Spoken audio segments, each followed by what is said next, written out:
It's nice to be back again mga sambayan karerista upang maghatid ng ating mga giya para sa araw ng Miyerkules, March 4, 2026, first Wednesday of the month. At dito po meron po tayo muling 7 pangarera at magsisimula po ng 5:30 ng hapon. Katamtaman lang po ang pagkakadami ng mga magsisilahok at tayo po hindi na rin po tulad ng dati magtatagal pa, kaya halina po. Karera number 1, start po ng winner take all, races 1 to 7. Isang 3-year-old and above maiden race for placers. Distance 1,200 meters, post time 5:30 p.m. Meron tayong 8 entries, dalawang couple, numero 3 at numero 6. Bilang pampremera po natin dito, yung couple entries, numero 6, Callow Cave, Locket Falls, nakaparenda ni J.A. Pastoral at J.L. Santiago.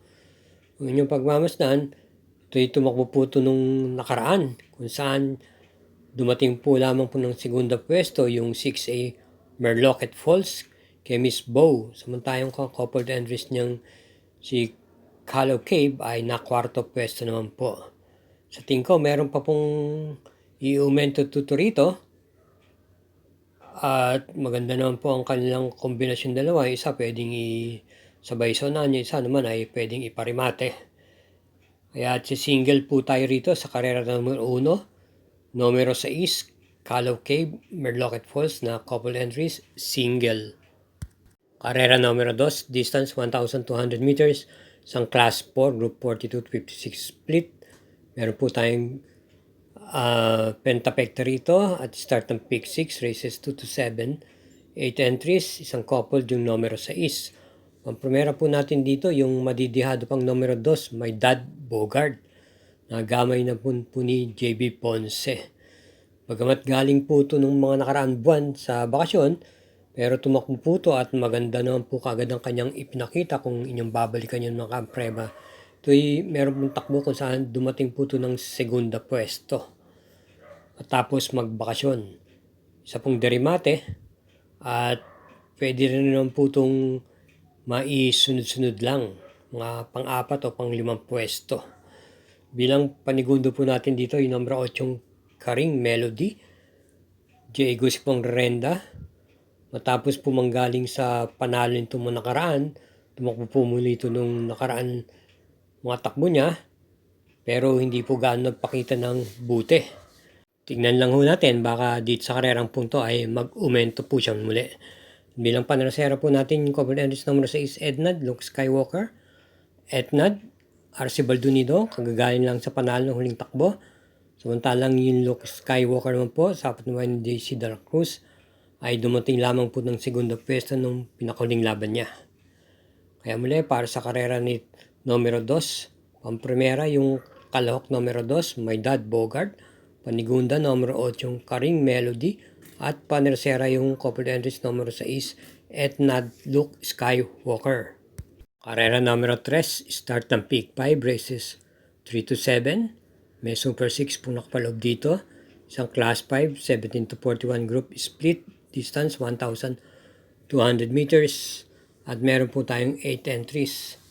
Ating pong pampremera rito, yung number 4 French Leather, na muling nagagamayan po ni JB Ponce. Maganda naman po kahit paano ang kanyang pinapakita ng mga huling takbo nito. At ang kinagandahan po dito, ito pwede pong i-pacing o parimate at may pagka-tiadista po ang may-ari nito. Mas doble po ang tinatakbo nito. At bilang panigundo po natin dito yung numero 5, Popoy Embasya. Kinabi na po kay JB Bakaykay. Nung nakaraan po ay halos siya po ang manguna sa kabaan ng takbuhan, ngunit medyo kinapos nga lang po sa hininga. Tignan po natin, baka nagswilding batak lang po sa kanya yung laban na yon at makaraos po ito rito. Kaya muli, para sa karera numero 3, pampremera yung numero 4 French Leather at panigundo yung numero 5 Popoy and Basya. Karera number 4, start ng peak 4, races 4 to 7 with pentapekta. Isang class 3, 57 to 70, distance 1,200 meters, 8 entries. First choice, yung natersera na nakaraan laban niya, yung numero 7 Iron Edge na papatubayan po ni Orpi Cortez. Pwede pong isabay o isunod to. Natersera pwesto lamang po siya nung nakaraan. Doon po sa karerang kung saan ay nasegundo po doon sa laban na yun ay si Resonant. Hindi ko lang po gaano matandaan kung sino yung nanalo. Pero maganda po ang kanyang ipinakita ron. At bilang panigunda naman po natin dito yung numero 2 King James. AB Ceres po ang magdadala ng renda. Napakasama po ng tinakbo itong nakaraan. Kung saan ito'y hindi po nagpakita sa unahan at bandang likuran po.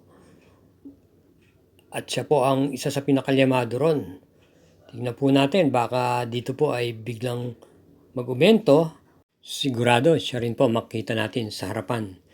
Bigyan lang naman ng importansya, ng halaga ng may-ari ang laban na to. Kaya muli, para dito sa karera numero 4, pamprimera yung numero 7 Iron Edge at panigundo yung numero 2 King James.